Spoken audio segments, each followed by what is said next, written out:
मेरा नाम है नीलेश जंगीर और बॉन्ड केमिस्ट्री बायनस पे आपका स्वागत है। आज मैं जो है पॉसिबल टर्म को ही कंटिन्यू करूंगी, है ना। पिछले वीडियो में हमने जो है D2 के बारे में बताया है ना कि किस प्रकार से उसका पॉसिबल टर्म हम निकाल सकते हैं। ठीक है, आज हम D4 का देखेंगे। तो कैसे निकालेंगे भाई? तो सबसे पहले हम उसका ग्राउंड टर्म निकालेंगे। क्लियर? तो ग्राउंड टर्म कैसे निकालते हैं? तो ग्राउंड टर्म निकालने के लिए हम है ना इलेक्ट्रॉन को काउंट करेंगे। एस वैल्यू निकालने के लिए, स्पिन क्वांटम नंबर निकालने के लिए अब क्या करोगे, सभी का क्या करोगे, जोड़ोगे सभी को। ठीक है, +1/2 +1/2 है ना, +1/2 मतलब कि यहाँ पे 4 है ना, तो 4 है तो 4 1/2 आपका क्या हो जाएगा, आपका ऐसे 4/2 हो जाएगा। ठीक है, अब इस 4/2 को मैं एकदम जो है डीपली बता रही हूँ। ठीक है, ये आपका 1 और ये आपका 2 एकम 2 2 दूने 4। ठीक है, तो यहाँ पे क्या आया, S इज इक्वल आपका आया 2। L वैल्यू निकालना है तो क्या करोगे, आप जो है इसको ऐड करोगे, जोड़ोगे, है ना। तो यहाँ पे ये जो इस ऑर्बिटल का मैग्नेटिक क्वांटम नंबर है, इस ऑर्बिटल का जो मैग्नेटिक क्वांटम नंबर है और कितने इलेक्ट्रॉन उससे जुड़ा है, तो उतना ही आप उसमें ऐड करते जाओगे। ठीक है, तो आपका 2 प्लस क्या हो जाएगा, +1 +0 -1, यहाँ तक है इलेक्ट्रॉन, तो यहीं तक ही आपको ले जाना है। क्लियर? अब क्या हो जाएगा, ये आपका 2 + 1 3 और 3 -1 इज इक्वल हो गया आपका 2। क्लियर? अब हम क्या करेंगे, स्पिन मल्टीप्लिसिटी कैसे निकालेंगे भाई? यहाँ पे अगर आपका L का वैल्यू 2 आया है ना, तो L का वैल्यू अगर 2 आता है तो वहां पे टर्म यूज होता है D, मतलब कि L इज इक्वल आपका जो है 0 1 2 3 4, तो यहाँ पे टर्म यूज होता है S P D F G। अगर L की वैल्यू 2 आया तो वहां पे टर्म यूज होता है आपका D। क्लियर? तो D यूज हुआ। फिर उसके बाद आपका जो स्पिन मल्टीप्लिसिटी क्या है, यहाँ पे 2 है। ठीक है, आपका 2 है तो क्या करोगे, 2 × 2 + 1, तो क्या हो जाएगा, 2 दूने 4 और 4 और 1 5, तो यहाँ पे मल्टीप्लिसिटी क्या आ जाएगी आपका 5। तो ये हो गया उसका ground term. Clear? Ground term आ गया।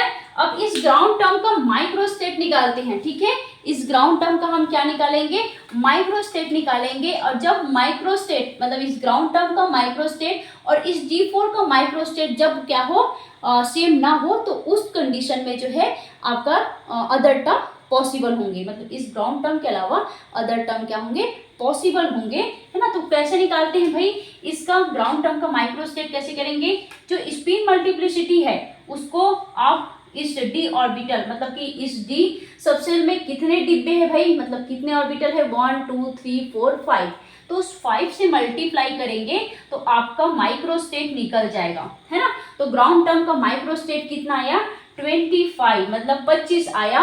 और इस D4 का और D6 का जो माइक्रोस्टेट होता है वो होता है 210। ठीक है, अब 210 है और ग्राउंड टर्म का माइक्रोस्टेट कितना आया आपका, 25 आया। तो इस कंडीशन में मतलब ये कम है, दोनों में डिफरेंसेस है ना, तो यहाँ पे आपका कम है, इस कारण यहाँ पे और भी टर्म पॉसिबल होंगे। क्लियर? और भी टर्म पॉसिबल होंगे। तो आप क्या करेंगे, कभी भी आपको पॉसिबल टर्म निकालना है तो मैक्सिमम L वैल्यू निकालना होगा। और मैक्सिमम L वैल्यू निकालने के लिए आपको कैसे करना पड़ेगा, इलेक्ट्रॉन को पेयरिंग कराना पड़ेगा, मतलब कि लो स्पिन करना होगा। ठीक है, और लो स्पिन में क्या होता है भाई, ये ऐसे पेयरिंग करा दो। ठीक है, कितना है, D4 है, तो 2 दूने 4 और 4 और 2 कितना हुआ, 5 हुआ। तो आप ऐसे करोगे, ये L कितना है, तो L इज इक्वल कितना हुआ, 6 हुआ, है ना। तो इस 6 को आप 0 तक ले जाओगे, कहाँ तक ले जाओगे, 0 तक। ये हो जाएगा 6 5 4 3 2 1 0। क्लियर? अगर 0 हुआ तो वहां पे हम टर्म यूज करते हैं, क्या यूज करते हैं भाई, S। 1 हुआ तो P, 2 हुआ तो D, 3 हुआ तो F, 4 हुआ तो आपका G, 5 हुआ तो H और 6 हुआ तो I। क्लियर? वैसे ही और बना लो, H G F D P S। ठीक है, अब यहाँ पे आपको इस अवस्था में आपको क्या देखना है, L देख लिए 6 आया, और आपका S देखना है। तो स्पिन क्या हो जाएगा, चक्रम क्वांटम नंबर क्या हो जाएगा भाई, अपोजिट साइन है तो दोनों का हाफ हाफ कैंसल हो जाएगा। एक आपका +1/2 है और दूसरा क्या है -1/2 है, तो 2 से 2 दोनों कैंसल हो जाएगा। तो यहाँ पे स्पिन क्या है आपका 0 है, तो यहाँ पे 0 डाल दो, है ना। अब सेकंड में क्या करना, इसी को एक्साइट कर देना। अगर एक्साइट करोगे तो क्या हो जाएगा, इलेक्ट्रॉन यहाँ चला जाएगा और इस कंडीशन में क्या हो जाएगा, S = क्या हो जाएगा आपका 1 होगा। 2 हाफ हाफ मिलके क्या हो जाएगा 1 बना लेगा, क्योंकि इस कंडीशन में आपका +1/2 होता है। तो 2 + 1/2 करके आपका क्या हो जाएगा 1 आ जाएगा, तो यहाँ पे 1 करोगे। अब यहीं पे आप डायरेक्ट ये कर लो 2s + 1 से, है ना, तो s की वैल्यू पुट कर दो, यहाँ पे करोगे तो 1 1 आ जाएगा सभी में, क्लियर। यहाँ पे 1 1 आ जाएगा और यहाँ पे अगर s = 1 है तो यहाँ पे स्पिन मल्टीप्लिसिटी 3 आ जाएगी, ठीक है। तो यहाँ पे इस D4 में कितने सारे टर्म पॉसिबल है, तो यहाँ पे बहुत सारे टर्म पॉसिबल है, ठीक है, बहुत सारे टर्म पॉसिबल है। लेकिन यहाँ पे कौन एग्जिस्ट कर रहा है और कौन नहीं कर रहा है वो देखेंगे। जो पॉली सिद्धांत को फॉलो करेगा वो जो है एग्जिस्ट करेगा और जो नहीं फॉलो करेगा वो एग्जिस्ट नहीं करेगा। तो यहाँ पे जो है D4 एंड D6 है ना, तो D4 का या D6 का पॉसिबल टर्म कितने हैं, इतने सारे पॉसिबल टर्म है, ठीक है। तो यहाँ पे कौन एग्जिस्ट करेगा और कौन नहीं करेगा वो देखेंगे, ठीक है। तो D4 जैसे कि यहाँ पे हमें जो है ये एग्जिस्ट करेगा कि नहीं करेगा वो देखते हैं। तो क्या करेंगे, सबसे पहले हम जो है टर्म कैसे निकालते हैं, है ना। तो टर्म निकालने के लिए क्या करोगे, आपके जो है I जो सिंगलेट I टर्म निकालने के लिए आपको क्या करना पड़ेगा, L वैल्यू आपको कितना लाना पड़ेगा भाई 6 लाना पड़ेगा, ठीक है। तो 6 कैसे हुआ, देखो 2 + 2 4 और 4 और 2 कितना हुआ आपका 6, तो 6 आया। तो 6 आया तो हम कौन सा टर्म लेते हैं, I टर्म, क्लियर। और यहाँ पे देखिए स्पिन मल्टीप्लिसिटी क्या है, दोनों का अपोजिट साइन है, तो S = क्या हो जाएगा 0। तो S अगर 0 होता है तो वहां पे मल्टीप्लिसिटी क्या हो जाते हैं 1 होता है, क्लियर। यहाँ तक समझ में आया। उसी प्रकार से हमें इसको इस D4 इलेक्ट्रॉन को, है ना, 4 इलेक्ट्रॉन को इस प्रकार से अरेंज करना है बच्चे कि यहाँ पे जो है स्पिन मल्टीप्लिसिटी आपका 3 आ जाए और टर्म क्या आ जाए I आ जाए, ठीक है। तो जैसे कि यहाँ पे कितना है 2 2 4 और 4 और 2 आपका 6, तो टर्म क्या आया आपका 6 मतलब L वैल्यू 6 आया, तो टर्म कौन सा यूज होगा I, ठीक है। अब यहाँ पे देखो स्पिन मल्टीप्लिसिटी 3 कब होगा, जब आपका 3 हाफ स्पिन होगा, ठीक है, अप डाउन अप डायरेक्शन में होगा। जैसे कि यहाँ पे है ना आपका जो है ये देखो यहाँ पे आपका एक क्या है आपका +1/2, ये भी क्या है +1/2 और दोनों +1/2, मतलब S = यहाँ पे क्या है आपका +1/2 +1/2 और दोनों मिलकर क्या बना लेगा 1 बना लेगा। और जब 1 बनता है तो उस कंडीशन में मल्टीप्लिसिटी क्या हो जाती है 3 हो जाती है। कैसे, यहीं से भी कर सकते हैं 2 और 1 3 करके, ठीक है। तो अगर S = आपका 1 है तो वहां पे मल्टीप्लिसिटी क्या हो जाएगी 3 आ जाएगी, ठीक है। तो ऐसे ही सभी को आप अरेंज करेंगे, है ना, सभी को इस प्रकार से अरेंज करेंगे, ठीक है, कि टर्म आपका क्या आ जाए, जो दिया गया है वो टर्म आ जाए और मल्टीप्लिसिटी भी वैसे ही आना चाहिए, क्लियर। यहाँ तक समझ में आया। अब यहाँ पे हम एग्जिस्ट कौन करेगा भाई, तो वो एग्जिस्ट करेगा जो पॉली रूल को फॉलो करता है। और पॉली सिद्धांत क्या बोलता है ना, पॉली का जो सिद्धांत है वो बोलता है कि किसी भी ऑर्बिटल में मैक्सिमम 2 इलेक्ट्रॉन ही रह सकते हैं और दोनों इलेक्ट्रॉन की जो स्पिन है वो क्या होना चाहिए, अपोजिट होना चाहिए, क्लियर है ना। मतलब कि दोनों जो है अप डायरेक्शन या डाउन डायरेक्शन में नहीं होना चाहिए, है ना।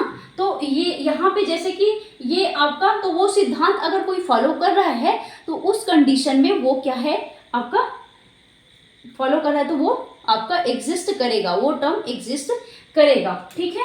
और जो फॉलो नहीं कर रहा है वो एग्जिस्ट नहीं करेगा। जैसे कि यहाँ पे देखिए, यहाँ पे दोनों आपका अप डायरेक्शन में होता है ना। कभी भी इलेक्ट्रॉन को आप इस प्रकार से भरते हो क्या, इलेक्ट्रॉन को अगर आप इस प्रकार से भरते हो क्या, नहीं भरते, है ना। आप या तो जो है अप डायरेक्शन में इलेक्ट्रॉन को कभी भी आप भरते हो तो अप डाउन में भरते हो, ठीक है। पेयरिंग में जब कराते हो तो एक का चक्रण कैसे रखते हो, अप रखते हो और एक का चक्रण आप डाउन रखते हो, क्लियर। तो यहाँ पे ये जो है वो रूल फॉलो नहीं, ये रूल फॉलो नहीं करेगा, इस कारण इसको कैंसिल करना, और ये एग्जिस्ट करेगा, मतलब कि आई एग्जिस्ट करेगा। क्लियर। उसी प्रकार यहाँ पे देखिए, याद रखना अगर कोई सिंगल इलेक्ट्रॉन है किसी भी ऑर्बिटल में, अगर सिंगल इलेक्ट्रॉन है तो वहां पे वो ऐसे ऐसे फिलअप होगा, ठीक है, ऐसे भरेंगे, ना कि हम ऐसे, अगर ऐसे भर रहे हैं, अगर सिंगल इलेक्ट्रॉन है तो उसको अप डायरेक्शन में भरना होगा, अगर डाउन डायरेक्शन में भर रहा है तो वो आपका पॉली जो है सिद्धांत फॉलो नहीं कर रहा है और उस कंडीशन में वो एग्जिस्ट नहीं करेगा। क्लियर। तो ये एग्जिस्ट नहीं करेगा, ये करेगा, है ना। सॉरी, यहाँ पे 2 और 2 4 हुआ, और 4 और 1 5 और 5, है ना, 5 हुआ। तो यहाँ पे हम जो है स्पिन मल्टीप्लिसिटी ऐसे करेंगे तो ये एग्जिस्ट करेगा। क्लियर। यहाँ पे देखिए, तो यहाँ पे ये आपका एग्जिस्ट करेगा, ये भी करेगा। यहाँ पे देखिए, ये आपका अप डायरेक्शन में चला गया, इसका ये एग्जिस्ट नहीं करेगा, ये करेगा। यहाँ पे देखिए अपोजिट स्पिन में है तो ये भी एग्जिस्ट करेगा। यहाँ पे देखिए आपका सिंगल इलेक्ट्रॉन है और वो कैसा है आपका अप डायरेक्शन में है तो ये भी एग्जिस्ट करेगा। यहाँ पे देखिए पी का, तो पी कैसे है आपका, पी, है ना, तो 2 और जो है 2 में से 1 गया आपका 1 है, और हमें साइन लाना है, कैसे लाना है, अब 1 स्पिन मल्टीप्लिसिटी क्या लाना है, 1 लाना है। तो उस कंडीशन में ऐसे हो जाएगा, और ऐसे होगा तो ये आपका फॉलो नहीं करेगा और ये एग्जिस्ट करेगा। क्लियर। उसी प्रकार ये एग्जिस्ट करेगा, ये नहीं करेगा। तो कौन कौन एग्जिस्ट कर रहा है भाई, तो यहाँ पे देखिए ये आपका ये 3H कर रहा है यहाँ पे एग्जिस्ट, और यहाँ पे आपका दोनों कर रहा है, ठीक है। अब यहाँ पे क्या कौन कर रहा है, आपका 3F कर रहा है, यहाँ पे आपका 1D 3D भी कर रहा है ना। यहाँ पे क्या है आपका 1P नहीं कर रहा है, 3P कर रहा है, और यहाँ पे आपका 1S कर रहा है, ये नहीं कर रहा है। तो देखिए आपका कौन कौन से एग्जिस्ट कर रहा है ना। तो इसको किस तरह से हम अरेंज कर सकते हैं, तो किस तरह से अरेंज करेंगे भाई, तो इसको हम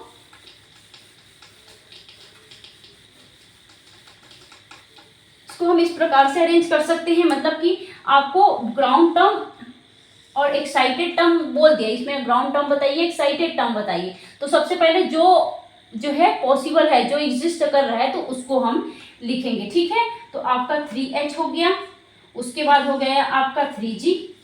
क्लियर। उसके बाद 3F, आपका 3F, फिर उसके बाद क्या हो जाएगा आपका 3F के बाद आपका 3D, देन उसके बाद है आपका 3P। क्लियर। उसके बाद क्या हो जाएगा आपका 3P के बाद आपका 3G भी एग्जिस्ट करेगा, ठीक है, आपका 3G भी एग्जिस्ट करेगा, और 3F, उसके बाद है 3D, उसके बाद है 3P, ठीक है। उसके बाद क्या है आपका 1I, फिर उसके बाद है आपका 1G, 1G के बाद कौन सा है आपका 1D, और 1D के बाद क्या है 1P, सॉरी 1S, है ना। तो इतना एग्जिस्ट करेगा। क्लियर। अब यहाँ पे ग्राउंड टर्म, तो D4 का ग्राउंड टर्म आता है 6S, तो ये हो गया ग्राउंड टर्म, है ना। तो ग्राउंड टर्म जो होगा उसकी एनर्जी लो होगी, और जो एक्साइटेड होगा ये क्या है आपका एक्साइटेड टर्म, ठीक है। तो जो एक्साइटेड टर्म होंगे तो वो क्या होगी, उसकी एनर्जी क्या होगी, हाई होगी, है ना, हाई एनर्जी। तो इसकी एनर्जी हाई होगी, इसकी एनर्जी कम होगी। तो जिसकी हाई एनर्जी है अनस्टेबल होगा, अनस्टेबल, और जो जिसकी एनर्जी क्या है लो होगी वो क्या है आपका स्टेबल होगा। तो ग्राउंड टर्म में जो भी आपका रहेगा, है ना, जो भी कोई भी टर्म, जो कोई भी स्टेट है, तो वो क्या है आपका लोवेस्ट एनर्जी की ओर शिफ्ट होगा, है ना। तो ये लोवेस्ट एनर्जी, तो कभी भी आप जो है इसको अरेंज करते हैं टर्म में, तो आपको किस प्रकार से अरेंज करना होगा, जिसकी स्पिन मल्टीप्लिसिटी ज्यादा है वो नीचे की ओर शिफ्ट होगा, जिसकी स्पिन मल्टीप्लिसिटी कम है वो ऊपर की ओर शिफ्ट होगा। तो स्पिन मल्टीप्लिसिटी ज्यादा है तो नीचे, है ना, और आपका जो है मान लो स्पिन मल्टीप्लिसिटी आपका सेम आ गया, तो उस कंडीशन में आप क्या देखना, मैक्सिमम एल वैल्यू, जो मैक्सिमम एल वैल्यू है वो नीचे की ओर शिफ्ट होगा, है ना। तो इस प्रकार से आप इसको अरेंज कर सकते हैं। क्लियर, समझ में आया? Thank you.